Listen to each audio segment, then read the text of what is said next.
Good morning and good afternoon, depending on wherever you at. The time this recording. This is episode 152 of the Restricted Zone podcast. Now, boy, college basketball, March Madness is over. The tournament's over. We got our winners for not only the men's and women's too. Both electric games. More so the women's. It was just really dynamic. The men's game was pretty dynamic too, but uh, man, it's just a lot to talk about. But that wasn't even the biggest thing. It was crazy because the college game itself, the national championship, usually is the most. That's probably the highlight of the day, but it wasn't the highlight of the day. The highlight of the day was the men all the way in Lexington, Kentucky. Now on his way to Hayesville, Arkansas. I mean, this guy is going to be the head coach for the Arkansas Razorbacks. I'm a Kentucky Wildcat fan, so this is kind of surreal. But I'm gonna swing it to Kyrie because I know you got a lot to touch on this. And swing it to Johnny, then I'll go in and put my 2 cents in. But just what's your thoughts on the man Calipari, Coach Cal? I mean, 15 years, man. He gave us 15 years. Yeah, 15 Now years championship, a Final Four, a couple Final Four, Elite Eight appearances. Like it's crazy, bro. Like we were just talking about before the podcast. Like the state of Kentucky basketball, whatever, and John Calipari are so synonymous. Like we thought he was going to retire there. yeah, I mean, And crazy. He's not going to be the head coach of them anymore. And like him going to Arkansas out of all teams, an SEC rival, is what confused me even more. Like, no, it's not confusing, but I'll listen to your point. I mean, you can tell me why, but it's confusing to me. Again, I didn't see him going to, if he were to leave at all, going to an SEC rival. No, I agree with you wholeheartedly. Like, you got to think.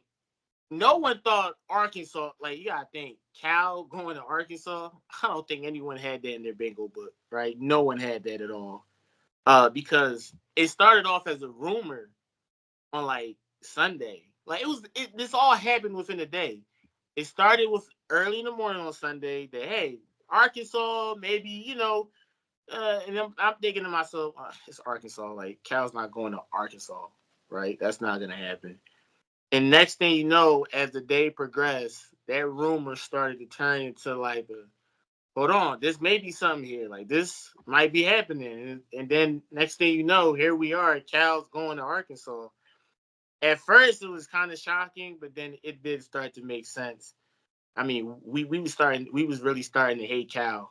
I mean, let me just say, let me not speak for all Kentucky fans, but if you go on Twitter, you'll see their feelings. But I was really starting to get sick of Cal. The last 5 years were disappointing. And I don't. Before I go into my piece, just go ahead and finish yours though, Kyrie, because you saying something interesting. Yeah, bro, you pretty much agree with me as far as it being like yo, like if we going to Arkansas, like you pretty much agree with me. But it's what I see what you're saying. But Yeah.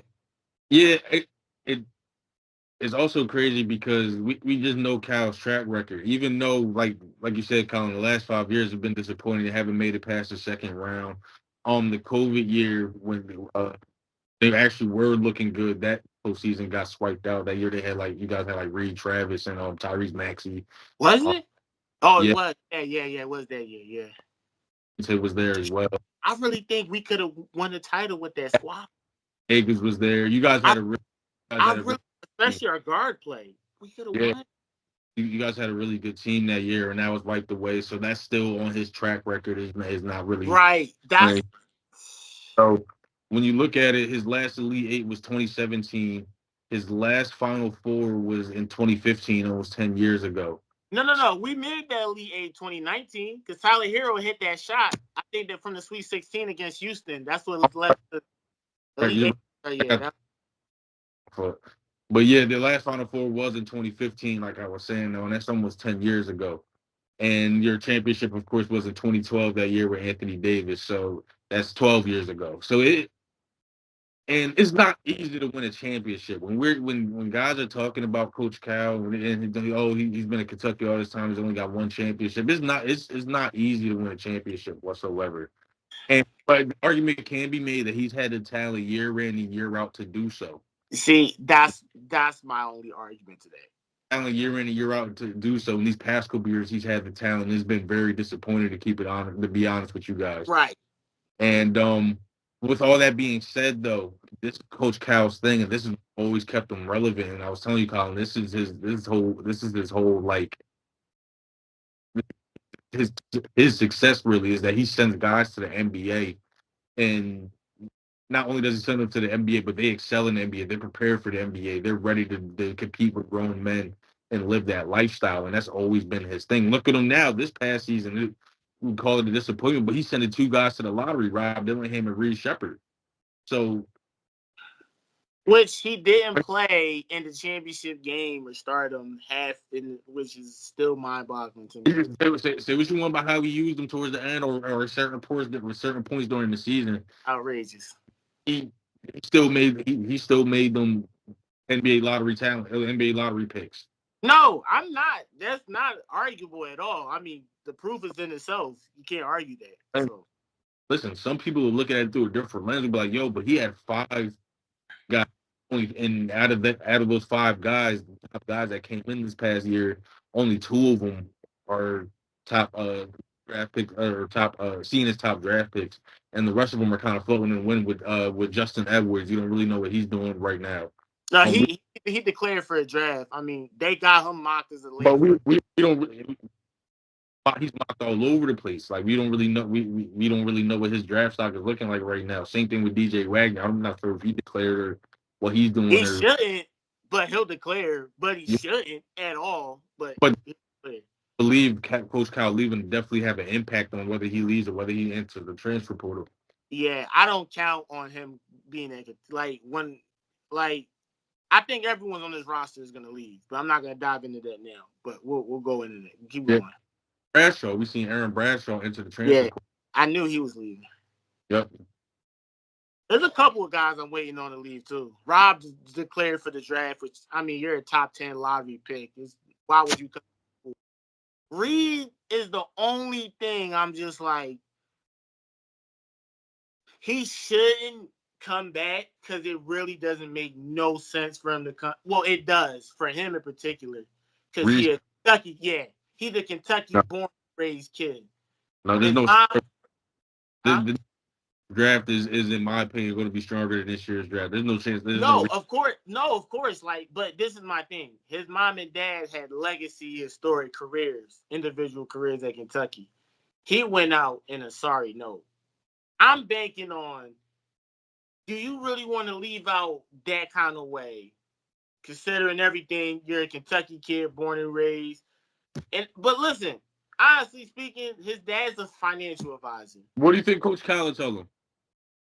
That's the problem with Coach Cal. That's why we're in the position we are now with Coach Cal. He's going to tell him. But Colin, you got to be honest though. There's certain guys that he told not to go. Isaiah Briscoe, he told him not to go.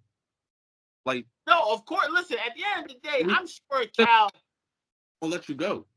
No, of course, I agree with you. I feel like Cal, but I feel like I don't know. Like that's the thing. Like you look at all those draft picks, he has 35 draft picks. All these all-stars, right? You look at at a certain point, it started turning against them because it's like, hold on a sec. You have coaches that never even had 50% of the talent you had, and there's one more with less. Yeah. He's the only coach who has that much talent and done less with it. Like you just said, hasn't been in the Final Four since 2015. Hasn't been in the Elite 8 since 2019. Then you look at the last 5 years. We lost to Jack Goldie. We lost to Oakland. We don't lose to Oakland. The year prior to that, we lost to I don't even care at this point. Then the year before that, we lost to St. Peter's. We lost to Kansas State. Excuse me. We lost to Kansas State last year. But we lost, then we didn't make the tournament. Like, you got to understand, any coach would get fired with those type of results. I don't care. Like, that's awful. You can't defend it. Yo, see, I got to say, bro, you got to there had to be a time where you like Cal I because the do. consistent. I It had to still be a like time. Cal. There was like I still like Cal. he I was still there for like 15 him. years. I But think he's a great what coach and did it everything. though? Like what did it? Because I've noticed something. He was with y'all for 15 years. And I've noticed just like that's very difficult to do as far as consistency as being a college coach. They shuffle them around a lot. Like I just noticed just after this past tournament, for like 7 coaches just went on the new schools. And last year, coaches so they shuffle a lot, man. Like Mark Brighton went to Vanderbilt from James Madison, Danny Sprinkle, Kyle Smith, Dusty May, DeVries, Kesley, Steve Lutz. These are all coaches that moved on to other schools from their original schools. So I gotta ask, like Calipari had to have some level of success for 15 years. And on top of that, how long are those players staying? Uh, How uh, is he getting? uh, Is he getting 4 years out of all of those aforementioned talent that he had?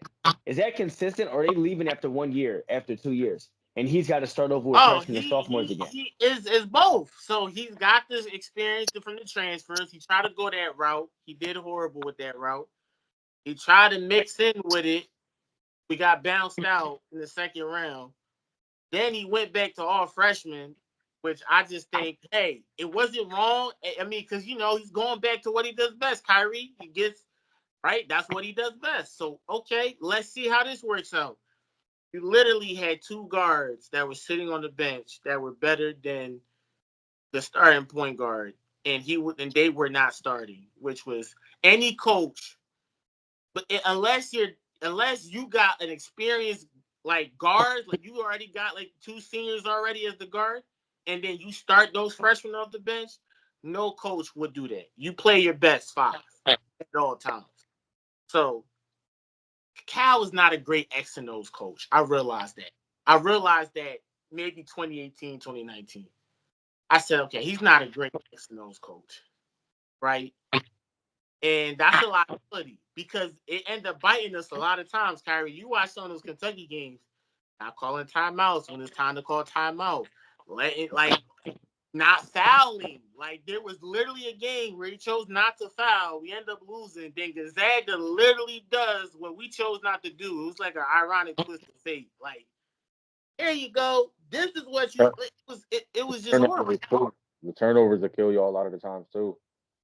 We was probably turnovers. We was actually doing pretty good until it's just a lot of things just went wrong, and I feel like I just felt like you know what, it was time for Cal to go. Like, listen, I love Cal. Like you said, the success he's brought Kentucky, those first 5 years when he went to 4 Final Fours, all these Sweet 16s, Elite Eight, then he won the title. And he made the national championship twice. Like, I don't know whatever coach you bring is ever going to replicate those first 5 years of success. I don't think. Like, I really do. Like, that's phenomenal, right? You give him credit you give him that credit, right? Because I don't know whatever coach you bring is going to do that again, unless Don Hurley, then he comes and says, "All right, UConn, I gave y'all 2 rings. Let's go see if I bring it." Now, I'm all for it. And I'm And like, I'm about to say, see who you looking at. You better call Billy Donovan because the Bulls nah, ain't doing good. Maybe you can get him back to college. the timing isn't right for him. The timing isn't right because we would have to wait a whole nother week, and the transfer portal opens up when Kyrie, like this week, or at least it's already open at least at It's this been point. open. There's been transfers already. But transfer portal closed at what certain time? Does it close like what? I'm not sure when, but I'm But sure. the timing frame just wasn't aligned with Billy Donovan, which I would love Billy Donovan. I mean, he's been coaching in the NBA. You bring that, like, you don't think we still get the recruits too?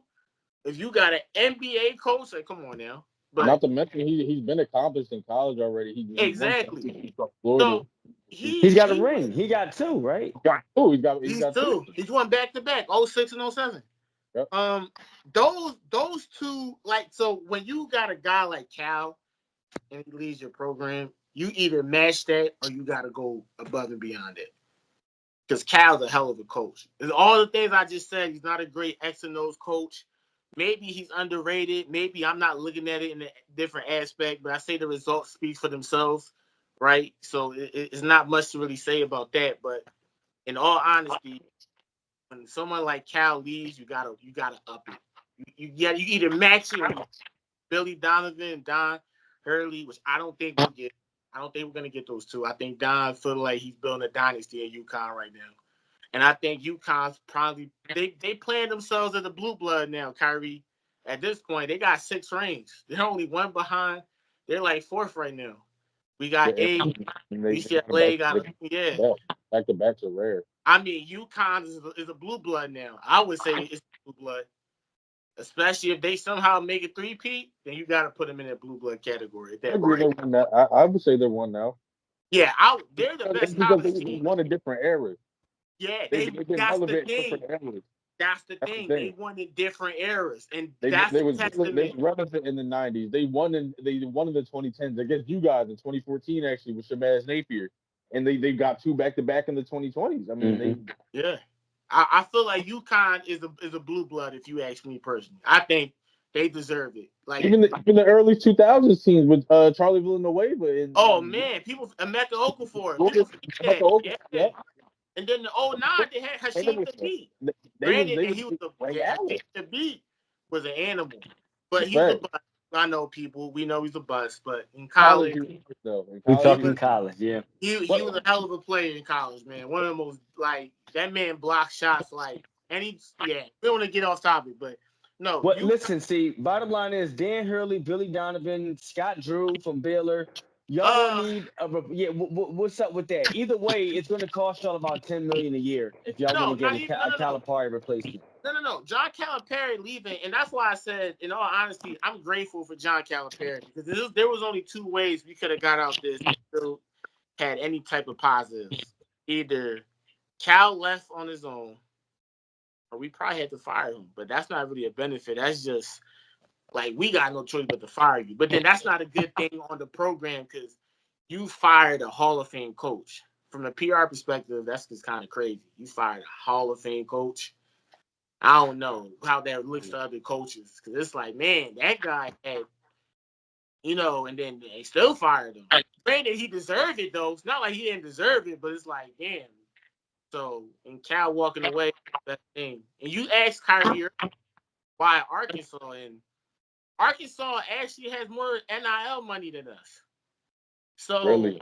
yeah, because Cal, the parent friends with the Tysons, the guy who made the Tyson chicken.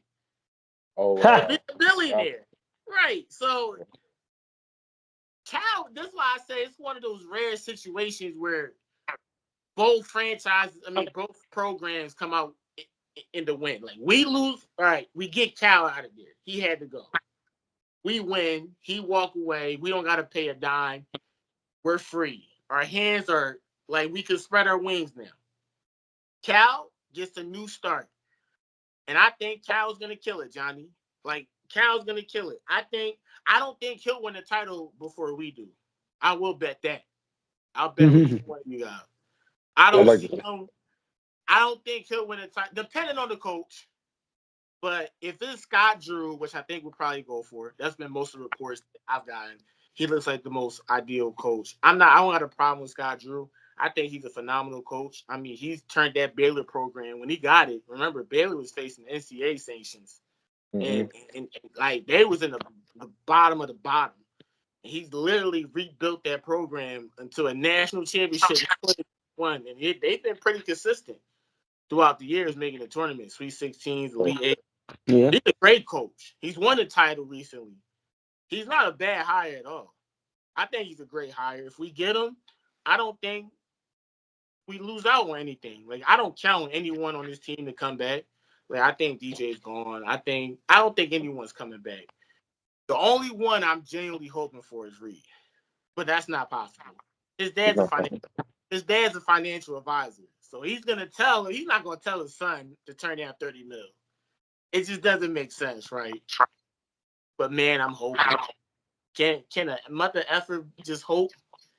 Can I just hope that this guy comes? Because, like, I would feel a lot better going into the season. Then it's like, you got someone like Scott Drew coaching. I don't think he'll have a horrible season, but his stock will never be as high as it is now, right, Kyrie? Like, he's not gonna get tall, not gonna get stronger or faster. Like, it's never gonna be as high, like you said. Like I just told you, bro. It's just right. Calipari, tell him to go. Yeah, he's gonna go. Like, there's no He's gonna reason for go. him not to go. This is a very weak draft. Like, you gotta. It's a weak draft too.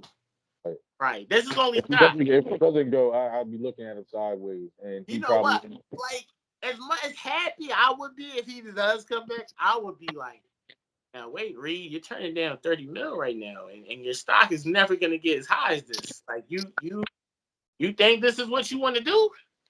But hey, that's a decision I think he'll make, and I think we'll be surprised. Either way, I don't know. That's just me, but I thought it was time for Cal to go. I think he gave us one of the best. He's turned Kentucky around. We had Billy before John. You saw how that played out.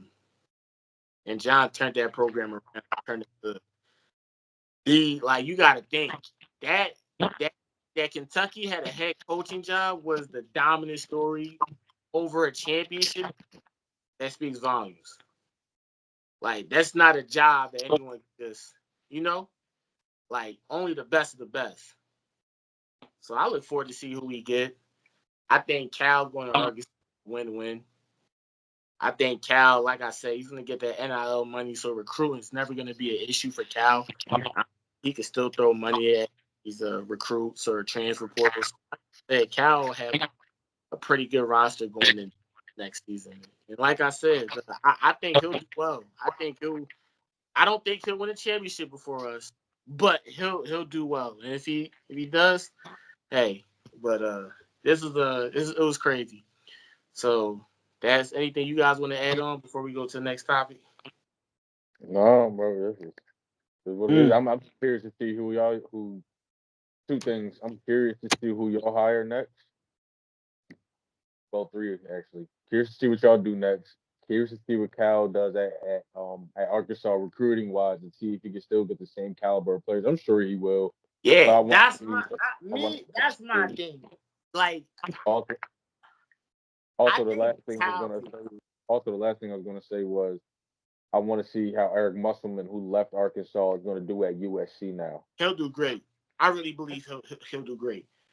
He always wanted to coach in the West Coast, and he wanted to always be on the West Coast, and that's why he jumped at the chance for the USC, which was crazy because that, like, it's not for that. Cal's not at Arkansas, which is crazy. So he's gonna imagine if Bronny comes back though, how much more attention he's going to be getting, how much more attention that program is going to be getting. Because if Bronny does come back, he's going to be expected to do a lot more, and fans and the media is going to be expected a lot more from him performance wise, and that's going to put a lot on him as a new coach as well. They already lost a commit who was a McDonald's All-American.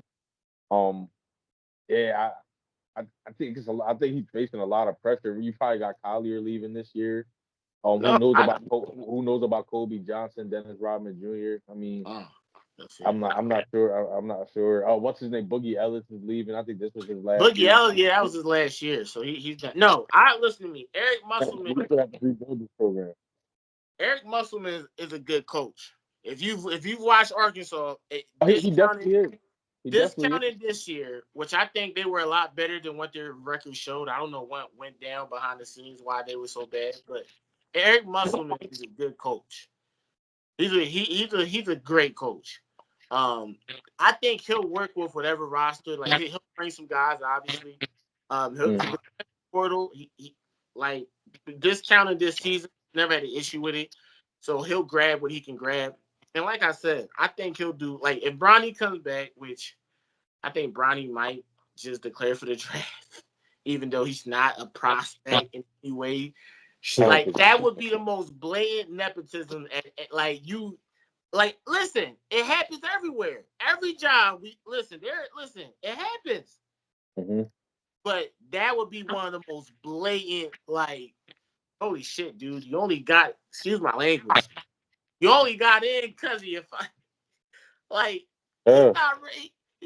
I heard they're trying to say he's an NBA defender already. I'm like, they're really trying to tag him. They're trying to gas it. Like, They're really trying to and with all due respect, listen, he's a great kid and everything like that, but he's just not an NBA. He's 5 not. He points a got to game. Last time I checked. come back another year, brother. Work on your body. The NBA not going nowhere. Bron said he want to play for another year or two. I think Bron should just hang it up at this point. He's never win the title again. It's over for him. He might be considering retirement though. He should, because it's over for him at this point. We'll talk about that on the NBA episode this week. But no. So yeah, Kyrie, you made some great points. Johnny made some phenomenal points. Let's see what we do, man. All right. With that being said, we go on to the next topic of women's. We're gonna talk about championship games. Start with the women's first. Ladies first. I got all here. Ladies first. So we're gonna discuss them. And was it a hell of a championship game? South Carolina versus Iowa. I mean, man, this was if you guys remember last year, South Carolina Iowa played. It was a tough battle, tooth and nail. And then the iconic, Caitlin shrugging over, and just crazy. They got some history. Just like LSU and Iowa had some history. So the build up to this was pretty hype, and the game did not fail to deliver. Kyrie, I'm gonna start off with you before I turn to Johnny. Just give me your thoughts on the game overall, and just talk about what the game, for the women's basketball is moving forward after the championship game. First of all, this coverage of this women's game and the women's Final Four itself broke so many TV and ratings records for women's basketball. It was insane. Like, this was the most watched women's basketball women's college basketball game of all time. And Absolutely. it was great for the light that is shining on the sport of women's basketball. And I'm hoping that these players that we've seen tonight, especially in this championship game, especially Caitlin Clark, Camila Cardoso, I hope they could take that spotlight, and even other players that didn't make it this far to the championship, Angel Reese, Right. Affair from Syracuse. I hope they all bring this spotlight that they've had on a women's college game this season and bring it to the WNBA, because it's good that women's college basketball is getting the notoriety that it's getting now and is getting the views that it's getting now. But what the next step has to be for this sport is that translating over to the WNBA. And I think these girls could do it, honestly. I think they got the talent. I think they got the marketability. I think they got the straight up likableness about them of their games. I think they can do it. And that's the first thing I want to say about this. Because I never really watched that consistently, but Colin, you was on me about it. I started watching during the tournament and whatnot, bro. And it's just like, it's always good games. There's always good games. They compete hard and they play the right way. And with this game right here, between South Carolina and Iowa, it was a really fun game to watch until South Carolina really got a stranglehold on the game. And I think the way they did that and the way that they really put their imprint on the game was in the paint with Cardoso. She finished the game with like 15 points, 17 rebounds. A lot of those rebounds coming on the offensive end. Just keeping Iowa at bay in transition and not really allowing them to get a flow offensively. That's why we've seen in the second half girls like Kate Martin, who had a good first half, not really have it going in the second half. She still ended with like 16 points. And on the defensive end and under the boards and on the glass, Hannah Stolke, who played well in the Final Four game, and was a big factor down low in the Final Four game, wasn't really a factor down here with Cardoso of South Carolina.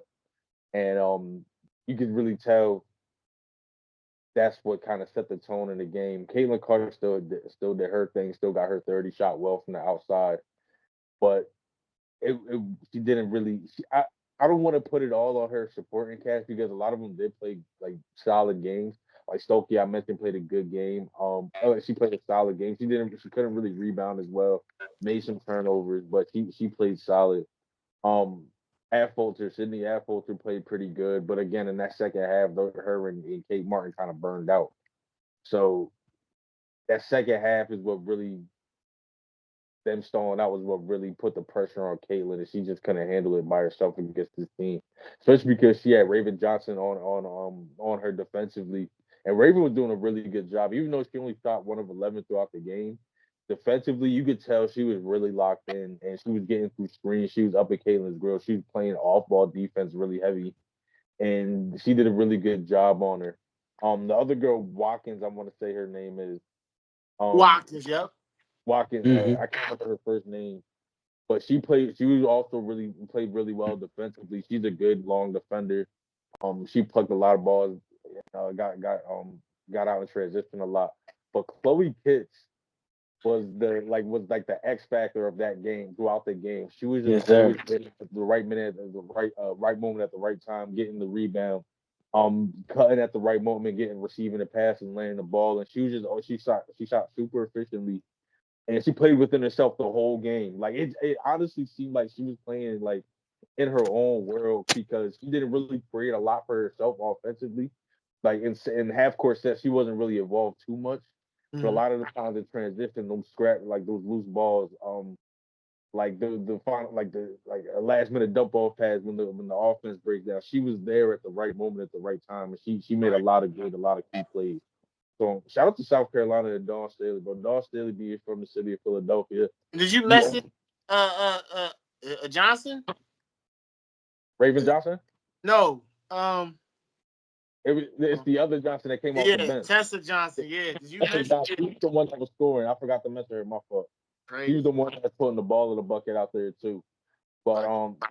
as a whole unit, as a team, I could tell pretty early that South Carolina wanted this, and they were committed to playing great team basketball in order to achieve it. It seemed like their goal was to kind of make Iowa do the opposite because they relied a lot on Caitlin Clark Right. and kind of let everybody else at some point like, all right, you can do what you want, but we're not gonna let Clay.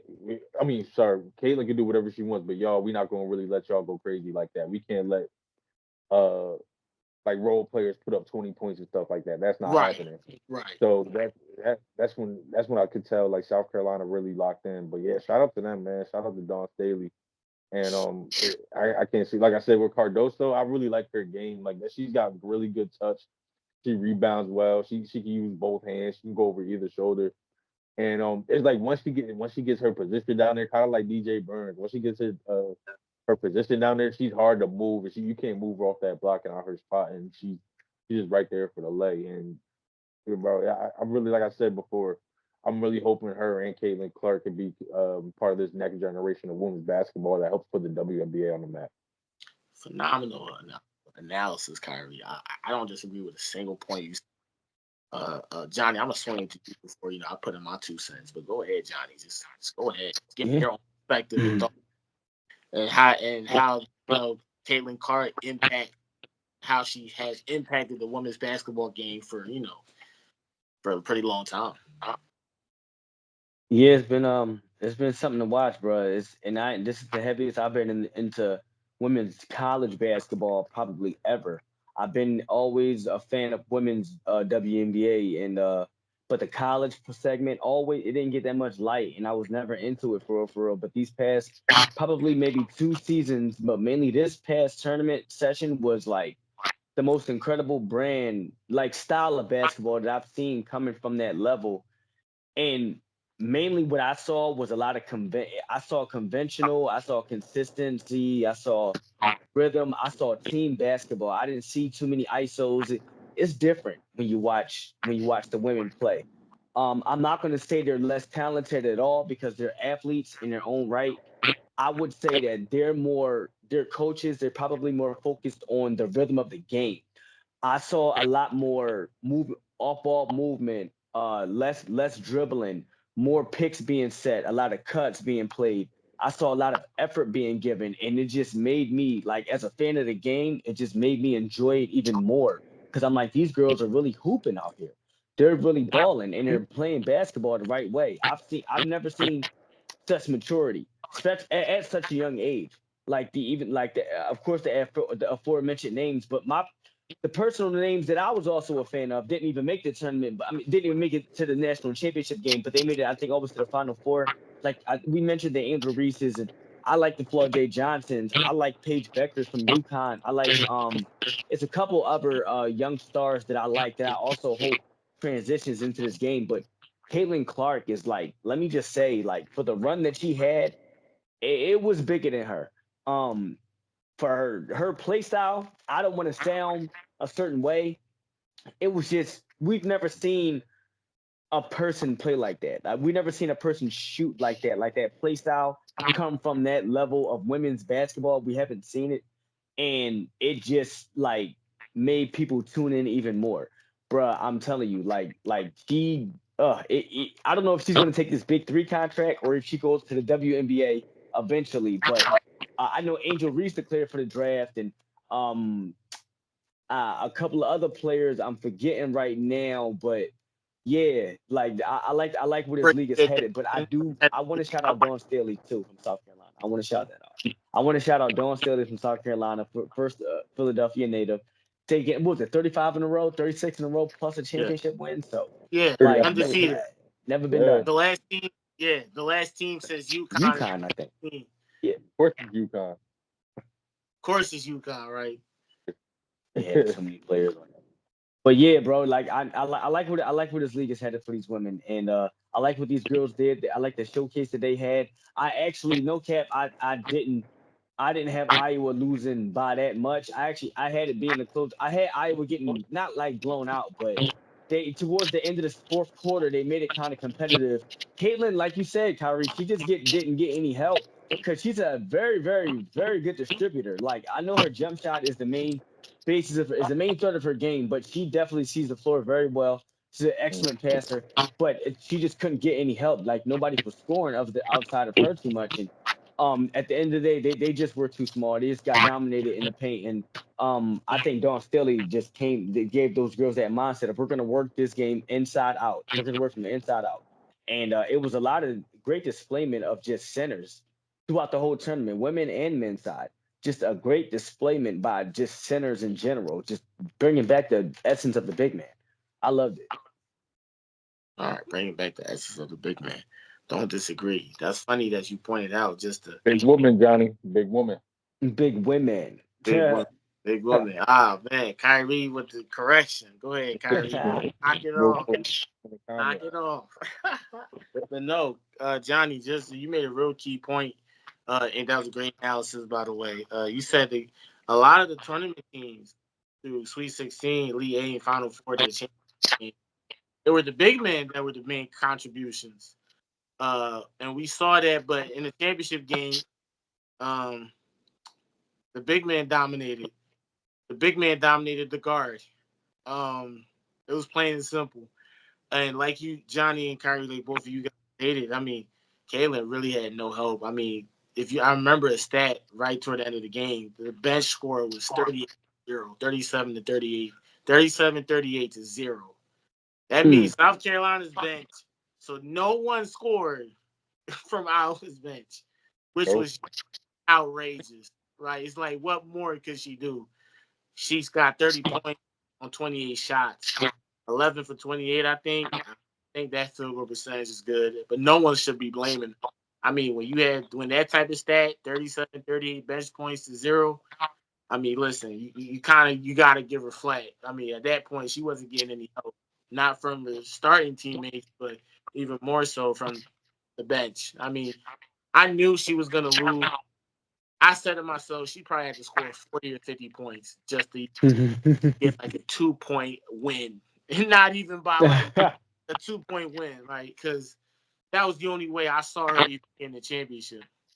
You know what I just thought of, Colin? Like what? when like a lot of the big talk's been around Caitlin's supporting cast, and my thing is they haven't been really shouted out this entire time, like throughout the tournament, because I've seen some of her supporting cast have good games. Like we met in Kate, of course, Cindy Affolter to Stokey. Kate Martin definitely stepped up when it was time. And Marshall stepped up when it was time to step up. Gabby Marshall. Absolutely. And that's what I wanted to touch on because she had a really ineffective game in the championship. Sure, man. What I thought about it was, after the game, when I realized how I'm sorry, but she had a pretty bad game. I thought about it, and I remember her saying before that game that she had to shut down her social media accounts because she was getting hate and a lot of like a lot of threats and stuff from the game prior when she drew that foul on Aaliyah Edwards. Remember the charge on UConn? Mm-hmm. The foul on the screen on UConn to end the game. Which was It was a foul. I didn't think it was a foul first, but it was a foul. my whole thing is I just hate that such a That phenomenal game and you end It off gotta come on down to the. I hate it, bro. Trust me. that. But And Aaliyah I guess Edwards, the rule is rule, right? The rule is rule at the end of the day, right? But that's why. But Aaliyah Edwards did. And when I seen it in the slow motion, and her foot was sliding still, and she moved her arms out just ever so slightly, and then knocked Gabby Marshall down. But it was such a debate. Some people are saying it's not a foul. And I'm like, I know they told her that in the DM. No, no. Off-ball screens can be very important fouls because you're essentially freeing up another shooter. right, You're freeing somebody else to score. right. So you can't just let that slide. Feel me? Like you can't let it slide. Like we get mad at the ref for making calls like that in crunch time during big games and stuff like that. But at the end of the day, rules is there for a reason, bro. And it's Hey, Kyrie, fair point. No, you're right. Fair point. that integrity of the game. Yeah. If they were look at it from the other end. If UConn would have won it because he got away with that screen, That'd have been which time would have been the one getting the hate and all the backlash and all the flack and whatnot. Because like, yo, you fouled her, you got away with it. That's fair. So That's when fair. it comes down to the refs Now, and stuff like that, bro, you can't. They can't win. Feel me? The refs can't win. You the gotta ref have. You can't gotta win. have for them sometimes. But It's like pick your poison at that point. Pick your yeah, poison. but Right. I think that to say with Gabby Marshall, I think a lot of that got to her during that game because she did seem a little rattled. It didn't seem like to be her same self, and she didn't really seem to have command in that offense like she Man, did, like she had throughout the tournament. I think that was a big blow to her and a big blow to the Iowa team. that was a great observation point. You know, I didn't realize that behind the scenes, and I can imagine. And I mean, I've seen plenty of players get. Danny Green got death threat missing that shot. I mean, listen, man, it happens. It shows you these players are human, bro. Like, Yeah, I think no player should receive death threats. I think that's outrageous. I feel like it's wrong, right? They're human. Like it's sport. It's a game. Like life continues when this game is done, right? Like it's outrageous for that. So we are. Yeah. I apologize, Ben Simmons. We don't. No. You're really that's that's crazy. But yeah, we don't tolerate those death threats. You'll never see any of us tweet or with none of that on the play. That's foolishness at that point. But that was a great observation point you brought in, Kyrie. And as much credit, I gave Iowa. Well, not even Iowa. Let's just say Caitlin Clark. As much credit she deserves for trying to fight like that first quarter. I was thinking, man, she might get 50 after that first quarter. Like she had 18, she was shooting well. She looked like Steph Curry out there. I'm like, wait a minute, she might get 50, and and then this what leads into Miss Raven Johnson. Me and you, John, we talked about this, and I said on the episode, Yeah, NCAA women's basketball is freaking awesome. Got the title. Check it out. Old episode. That views one of our best views of all the episodes we've done. And I said in that episode, I said Raven Johnson's gonna come back from this. I said she's gonna go hard in the gym. She's gonna look at herself in the mirror. This is gonna bite her. It's gonna eat at her for the first couple of months. Yeah. Whatever. It's and because that's on YouTube, it's on social media. Like, all right, it is what it is. She didn't have a good game offensively. She didn't. But defense. So this is why, like, if you play defense, even if your offense isn't going well, you gotta make an impact somewhere else on the court. You that's why I value guys, two-way players. I'll always take a two-way player over a guy that can give me 36, 37 points. Mm-hmm. Like I do. That's just me personally, because you can see where that impact lies. Not only did she take control of the offense, despite her offense wasn't really going, she had steady control. She never ran under the offense. Whenever Iowa made it lead, she always stayed cool, calm, and control. She's a great point guard, a really phenomenal point guard. I see her communicating on the court. She does everything you would want in a point guard, what you want in your star point guard. And man, can we talk about their defense? What Don Staley did is what Kim Mulkey should have did with Flau'jae Johnson. Curry. It was like I was watching Deja Vu. It was like I got hit with, like I just said earlier, talking about Cal, when Cal decided not to foul and the team ended up winning, for Gonzaga the next game to end up doing what he should have did. It was like and just watching that, I'm thinking to myself, Kim Mulkey's got to be feeling sick seeing this happen, because that could have been like Flau'jae, whenever she was on Caitlin, made it hell. Like Caitlin had to work for those shots. And it was all about getting through those screens, bro. That's what it was. Fight through screens. That's why defense is effort. I do believe somebody, if the defense principles, they should be installed defense principles, but 80% of it is heart and effort. It really is. Like the will. Do you really want it? Like Raven showed she really wanted it when she said, when Dawn Staley said, all right, you guard her now. And she took that challenge personally. And she should. She should took it personally. Because after that, like, she's one of the most, but which was honestly the best thing for her. This is like a hell of a redemption story, a revenge story. She said it was over. And absolutely, so I mean, you beat the greatest women's college basketball player, which she'll probably be surpassed. Like Johnny brought up, Paige Beckers, Juju Watkins from USC. You got like I think the backup point guard for South, the freshman, Melissa. Oh God, she is like Rob Dillingham. She's the female Rob Dillingham. If you want a female Rob Dillingham, Melissa on South Carolina, watch out for that girl. She is literally Rob Dillingham. So like, well, Full Wiley, right? Full Wiley. Full Wiley, yeah. That's She the started female going Rob crazy Dillingham. at the end of the game. That's the female Rob Dillingham. The handles, the pat. Oh, she's gonna be like in the D. She plays with energy and defense too. And Hannah from Notre Dame. She's a bucket. Oh, then the defense tenacity. Oh, she got it all too. Olivia Miles too. That's another one. You got a lot of, like Johnny said, women's college basketball is gonna be exciting for the next decade or so. Yeah, Eddie Fuck back next year too. 85. Hopefully she's fully back and healthy. UConn looks. Listen to me. I'm going to be watching a lot of women's college basketball. Like I'm generally a women's college basketball fan. I'm generally a fan.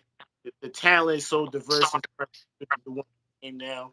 It's not UConn just dominating 12 plus years.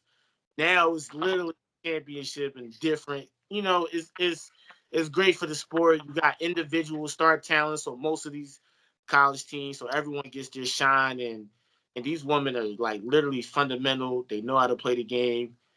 Like Johnny said, everything about watching the game, how they rely on the smart so much rather than the physicality, and women's basketball is it. That's the thing, man. It's it. I'm definitely tuned in. I'm a fan of it. Johnny is, Kyrie is too. So we'll definitely be recording a lot more episodes of college basketball. Stay tuned for women's. We're gonna talk about that when the transfer season is over. But man, let's dive into the men's championship game. The final topic of the episode, man. The men's basketball, Purdue versus UConn. Man, this was a straight. Like the big men, Purdue's guards just weren't better than UConn's guards, and that was the deciding factor. But I'm sorry to cut you off, Colin. But if anybody wants to talk about it, the Porty cast letting down the star, it's gotta be about Purdue. Like I think they deserve more backlash than Iowa's women. Like if we keep it in the beam. Purdue's they got nobody's been getting on them, bro. Like nobody's been getting on them. You know what hurts? Matt, like Purdue's coach, he'll never win a championship. He got a lot more hope. But do you know why? It's over for him. You had that dominant of a big man like that we'll probably won't see. Colin, listen, bro. Matt Painter has had this is like his third 7+ footer that he's had and that he's had like as a focal point of his team. But You Zach had Edey you though. you had Matt Arms and Isaac Hodge. But are they And better than Zach Edey though? no, they weren't better than Zach. But this is my Okay, thing then though. that's all I'm This, saying. this is my Zach thing. Edey, that's the kill O'Neal right now. But bro, he follows the same pattern of team. He not good with Outside of center. that year with Carson Edwards, when he had Carson Edwards going crazy, who else has he had like on the perimeter or as a wing? But He Carson he built Edwards the team that around year. these big men, bro, and he don't have the guards or he don't got the outside scores to really So he doesn't support. have. Okay, so he don't got no talent in the backcourt. That be the thing, bro. And Fletcher Lawyer nice, like throughout the season and whatnot. Fletcher Lawyer nice, bro. Yeah, Braden Smith is nice, but they it's not. levels. It's only two that did. They're not the He the level of only one play. that They're did. not the level of guards. They're not the level of scores that you need around a guy like Edie. But when the defense starts to collapse on him, it starts to double team him every time he gets the ball, or they start sending him to the line because he's having free throw trouble. Like you need somebody you can go that can break down the offense on the perimeter. Nah, he not crazy. I will say he not He's crazy. a 7-footer in the middle. I'm gonna run ball through them all the time. Yeah, I ain't gonna fraud. I needed somebody else to score over 6 points other than Braden Smith, because I think he had 12 and 8. Nobody else, bench included, nobody else had over 5 points. And that's like they had a nice little bench run too. Purdue has been doing, like the others have been playing all right, but like Kyrie said, dog, it's nobody else that they got any Wait, They, so that they, can they, help hold them. on. they points was that crazy putback. That crazy putback, but I can't even remember his name. Like it was like I know you. Hyatt or something like that. I know That you. was the Yeah. only best point. But listen, I'm gonna wait. Hold on, Johnny. Before I swing it to you, go ahead, Kyrie. I'm gonna let you finish off your thoughts on the UConn Purdue. But just like I said, man, like Matt is never gonna win a championship now. At least in my opinion. I be that type of guy. I don't even like talking like that. But like, if not with Zach Edey, who? Like the transfer portal now, you're not gonna ever find consistency like Zach Edey again. That's over with. Consistency is a thrown out, like it's over with. So it's like, if not Zach, then Kyrie. Who? I don't know. Like I said, bro, he's a big man coach. And another name I meant to throw in there, he's not a 7-footer, but Caleb Swanigan, rest in peace. That was another guy Oh that he man, had. rest in peace to him, man. Dude, That was another big he man was that a he had. monster in Purdue. But he ran his offense through the middle, bro. And it's just like that's cool. Like, especially with a guy like Zach Edey that's 7'4", and the only other guy that can really match with him physically, they didn't meet until the final game. And Donovan Clingan, like he's gonna dominate college basketball, bro. He's gonna have his way in the paint. He's gonna shoot a high percentage. He's gonna drop you. He's gonna get you about 18 and 10. Or I he's don't gonna know. get you He's double. improved his aspect in passing out the like, out of like he's improved every year. It's not like he's just you just But like has the he's got team offensive skills. He got offensive moves. as a core has the team improved though? But that's that's on Matt. We're talking about Matt Payne. We're not talking about Edie. Edie did all he could do. He had 37 and 10 yesterday. Yeah, I mean, Yeah. what more do you want out of him? Like, I don't know. I think they got to say. I think. but the their team guard wide play open. let them down, Kyrie, like you said. Their It guard did. play Yeah. let them down. But I'm gonna go ahead so we can swing it to Johnny. We can hear your side too, Colin. But I gotta give UConn credit because like South Carolina, they played as a unit. Donovan Clingan, I want to give him props too because as a sophomore, he went up against Edie, and Edie obviously got the better of him. Of But course. Clingan was still down there. He was still holding his own. He was competing for rebounds. He was blocking shots. He was. He was contesting shots. He ended off with like 11 and 5, but he put out a lot of effort out there. And there were certain points throughout the game where he was slowing Edie down. That first, like the beginning of that first half, Edie was eating. Like he was getting the ball in the paint. He was getting hook shots. He had like 2 back-to-back dunks and 2 back-to-back blocks. He was killing it. But they started to trap him more, and they started to be more physical with him. And Donovan Clingan was a big part of that. Also Tristan Newton taking it putting up 20 points, and a lot of those 20 points came at the rim. He was taking it right at Edie. And it's crazy, Colin, because every time he was doing that, bro, every time they went right at the rim, even Stephon Castle, they was finding him right in the dunking spot all the time, right behind that defense. Stephon Castle was having himself a nice game.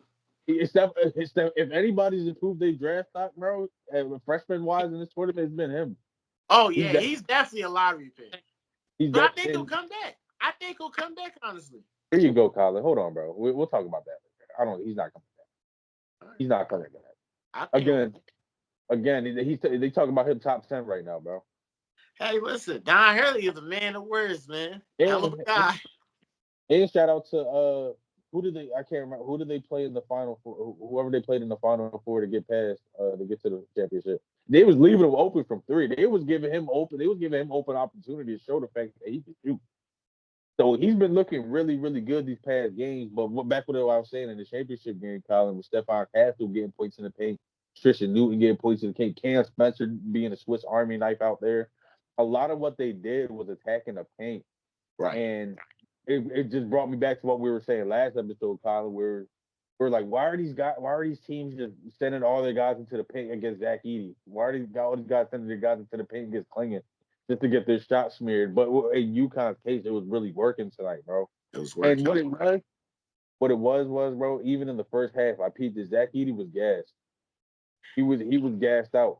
Caitlin Clark was gassed too. Like, everything is on their shoulders. Yeah.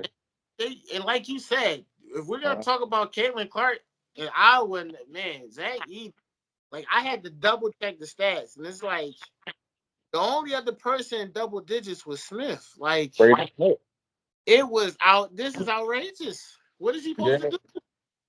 Yeah, but what I was saying was with that, bro, is like, I gotta give. No, I'm sorry. I was talking about Edey as far as being gassed.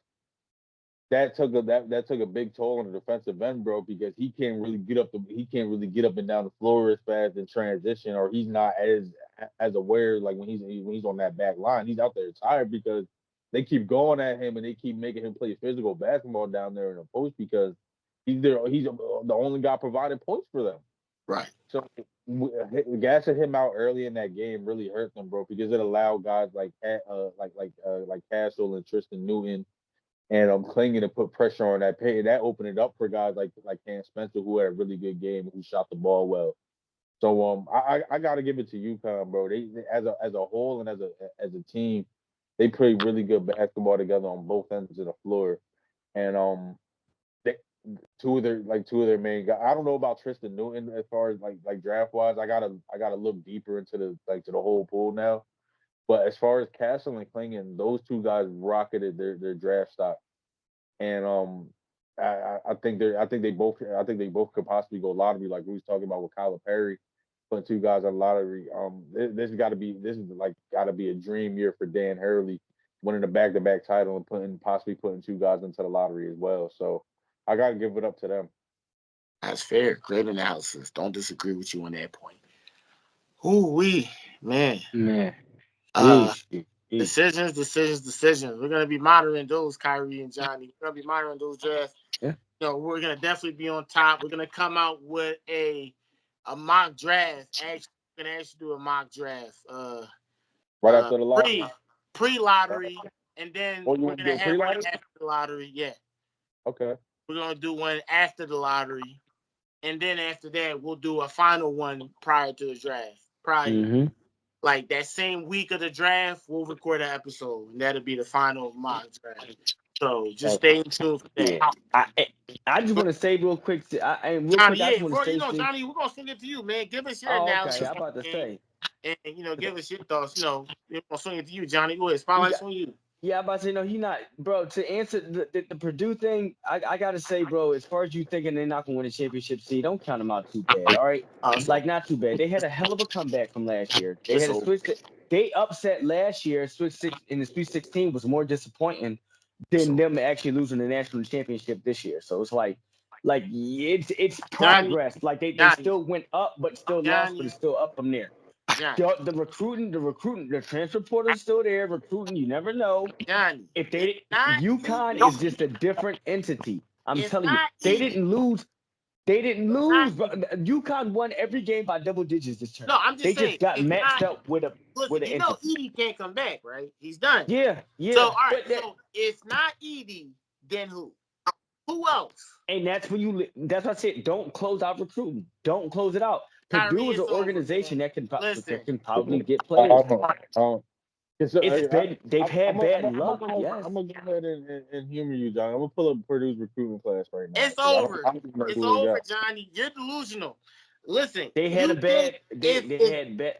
if not Zach Edey, I don't know what big man he could have under him that would like at this point it's not even about the big man no more. He's got to make sure he's got to have an overall balance, just like Kyrie said. If they get guards, he runs the offense, you big man. they If got he to did start not getting. have They got to change that style. They got to change that work through the middle style. They either keep it, but they got to get more guards. They got to all right, recruit guards. Johnny. Seems like they only focus on one position I'm just saying, Johnny. I'm gonna let you go, but like you, in the front court. you still haven't answered. Like, if not Edey, what big man could he possibly bring that would allow him to flourish as he has with Edey? If not him, who? Transfer portal's open. We will see. All right, Johnny, go ahead, man. Go ahead. They had them losing this year was a better loss than they took last year. No, I'm not. That was embarrassing. I don't remember the team they lost to. Arguing that, but we talking about the future. We talking about Purdue post Edie. Like, I'm not disagreeing with you. I'm just saying, like, if you couldn't do it with that type of talent and dominant force you've ever had in your career, who else at this point? Like, it's just who else? Like, you're right. Transfer portal was open. Who is out there is like Edey, though? Let's be honest. Got to get their scouts up. They got to get their scouts up. Can I shout out the teams that bust my ticket though? Other than Go that, ahead, the ACC and the Big East, like just forget them. Well, other than UConn, but like yeah, Marquette, Clemson, Duke, NC State. Like it was just a hell of a run. Like this tournament has been crazy. You chose Duke. Just for the just for the ACC and the Big East in general. Just like Kyrie, you chose like, Duke too. The Cinderellas have been dancing I this year. took Duke over Houston. I mean, over Houston. You ain't choose over North Carolina, right? Didn't I have Houston winning? You had Duke beat North Carolina, Johnny. Yeah, I got Duke. Duke lost me. I picked Duke all the way. I picked Duke and they killed me in the Final Four. You make me sick just for that. I know. You got me, and they won too, see? But they killed me in the Final Four though. I told you they weren't good. Clemson killed me out of everybody. Like that was Clemson and Creighton, the two teams that had no business like in the Sweet 16 or even the Elite 8. Like Clemson is a decent squad. Clemson has a couple of NCAA tournaments. Those are the teams that shocked me. Like right, hold on, but we're not gonna get off topic. Go ahead, Johnny. Back to UConn and finish out your analysis before you go. Like I said, bro, like all right. Well, other than Purdue, it would have happened to anybody. Like I do agree with you. Like they might just they got some bad luck, and I don't know what's looking like ahead, but just UConn in general, anybody that ran into them was running into a hacksaw. I think their closest win margin was 13 points. Everything else was just a blowout throughout the whole tournament. If Zach had at least two more players that was in the double digits, this game might be a little different. Yeah, it would have been. It'd been more competitive. It'd been more competitive, but like you said, Kyrie said, UConn would still win, but I feel like Purdue, it would have been more believable. Cam Spencer 11-8, Hassan Diarra 9 points off the bench. Of course, Castle, but Tristan Newton 7 dimes to go along with those 20 points. 5 boards to go along with those 7 dimes. Yeah, it's Stephon Castle 5 boards. It was a better all around effort. It looked like just their others just like outworked Purdue. And man, bro, like what an organization UConn has. Like even if they don't repeat it, they already on the list as probably like top schools in the NCAA Division I history, just off of these 2 performances. I don't know where they're headed to next, but I don't see them losing. Like just between them like obviously the Big East in general was like a 10-2 record altogether, but Right. like UConn in general, just back to back. If they can three-peat, yeah, but if they don't, bro, they already up there in the Hall of Fame teams as far as like NCAA tournaments. No, I Got to definitely. give the UConn, bro. They just smashed everybody. They sure did. They sure did. I just no, that was a great house, Johnny. I mean, Yeah. I was just sick of you trying to defend Purdue and like Pat. I Like saw I progress. was over it. Like just how you trying to defend Cal, I was over it. Like I saw no, progress. Well, Cal's going here. I understand more why you were mad at the Cal thing. I would too. Like for like you somebody to gotta have that think all those inconsistency the last 3 years, I like 2 first round by 16, then 15. Then you ain't make the tournament 1 year. Then you lost in the second round. This guy was getting paid 9-10 million. That's out. And then for the Oakland game, I gotta end it off on this. In the post game, he practically said he didn't prepare for the game. So I sure looked like it. I'm like, oh, this. I don't even know Cal, but I love Cal. That's Grateful, what you say when you know you're out the door. You just great. I'm you just knock grateful. over the shelves on Kyrie, your way out the door. I told you, John Calipari. Derrick Rose is my favorite point guard. And I said Derrick Rose, when Kobe got me interested in basketball, really, Derrick Rose got me consistently, like, really diving in to, like, the intricacies of the basketball. Like, and Cal he had the most dynamic guards. Derrick Rose, Tyreek Evans, John Wall. Like, dude, what Yeah, coach has dynamic, what guy has dynamic guards like that? It's crazy. So that was what really got me hooked on college basketball. That's why I prefer college basketball over the NBA. I love NBA. College basketball is really where my heart's at. And man, Calipari played a huge part in that. So I think he's gonna do well in Arkansas. He's gonna rejuvenate his career. Cal on vengeance. He wants to prove everyone. He's got a big chip on his shoulder. Everyone's doubted him, including me. But I think he'll have a hell of a successful career in Arkansas. I still don't think he'll win a championship before us, though. All right. Johnny, Kyrie, thanks a lot for being co-host on this great college episode. And that concludes episode 152 of the Restricted Zone podcast. However you guys are watching or listening to it, whether it be on YouTube, leave a like, comment, and subscribe. Our subscribers have been going up the past couple of days. We was at 178. Now we're at 182. Some comments, new comments. A lot of people, we're seeing the support and love. Appreciate it, man. Liking, keep commenting, keep subscribing, share with your friends. You can follow us and hear us out on any platform, all streaming platforms. I'm talking about Spotify, Apple Music. We're on there, Google Podcasts. We're there. All the links to, our streaming platform, the YouTube channel is going to be in the link below inside the description. All of our Instagram for all the crew members, RZP Pod will be in the below too. The Instagram on Pod. So follow us, share the page, spread the word. We'll be back with some NBA content soon. College basketball is done. We got the winners. USC, Don Staley, Hall of Fame coach. We got Dan Hurley, who's pretty much solidified himself as a Hall of Fame coach. Back wins. He's turning UConn to a dynasty, man. Shout out college basketball. Shout out to everyone that taking the time to stick with us, listen to this episode, and record. Have a great day, everybody.